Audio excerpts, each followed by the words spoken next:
সবাইকে জানাই আমার চ্যানেলে স্বাগতম। আজ আমি আপনাদের জন্য নিয়ে এসেছি একদম খুব সহজেই ঝটপট তৈরি করা যায় এমন একটি রেসিপি। হঠাৎ কোনো মেহমান আসলে কোনো ঝামেলা ছাড়াই তৈরি করতে পারবেন অল্প উপকরণ। চায়ের সাথে, ভাতের সাথে কিংবা টমেটো সস দিয়ে যেভাবেই দেন না কেন সবাই আপনার প্রশংসা করতে বাধ্য হবে। চলুন তাহলে শুরু করি। প্রথমে আমি মাঝারি সাইজের 3টা আলু নিয়েছি। এরপর একটি গ্রেটারে গ্রেট করে নিয়েছি।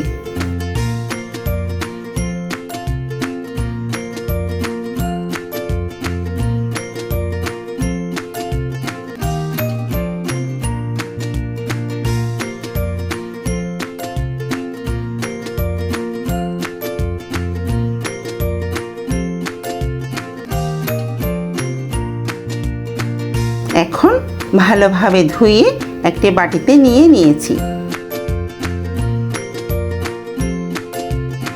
এর মধ্যে এখন দিয়ে দিলাম 1 চামচ চালের গুঁড়া, 1 চামচ লবণ, হাফ চামচ হলুদ গুঁড়া, 1 চামচ মরিচ গুঁড়ো, 1 চামচ ধনিয়ার গুঁড়া, 1 চামচ মিক্স মশলা গুঁড়া, 2 চামচ কর্নফ্লাওয়ার আর অল্প পেঁয়াজ কুচি, কয়েকটি কাঁচামরিচ কুচি, অল্প ধনিয়ার পাতা কুচি দিয়ে ভালোভাবে একটু মেখে নিলাম।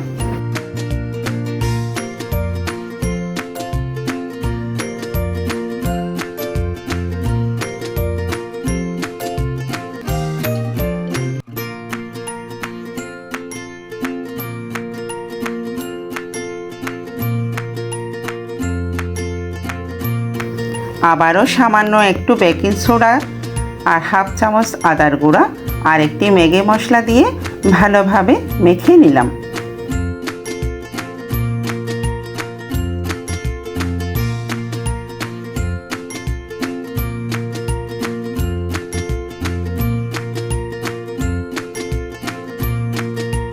এখন একটি ফ্রাই প্যানে পরিমাণ মতো তেল চুলায় দিয়ে দিলাম।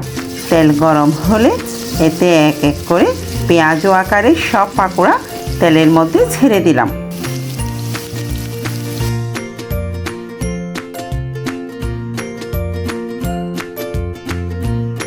এক পিঠ হয়ে এলে উল্টে পাল্টে দিলাম।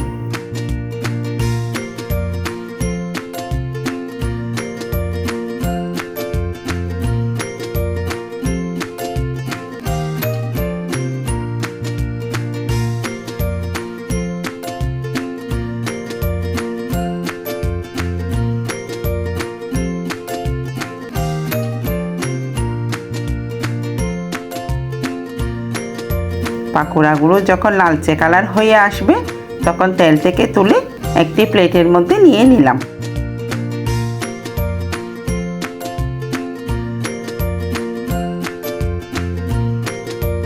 দেখুন কেমন হয়েছে, কতটা মচমচে হয়েছে, না খেলে বুঝতেই পারবেন না। আর কতটা স্বাদ হয়েছে সেটা বানিয়ে খেলেই বুঝতে পারবেন। যদি আমার এই রেসিপি আপনাদের ভালো লাগে তাহলে একটি লাইক, কমেন্ট আর সাবস্ক্রাইব করতে ভুলবেন না যেন।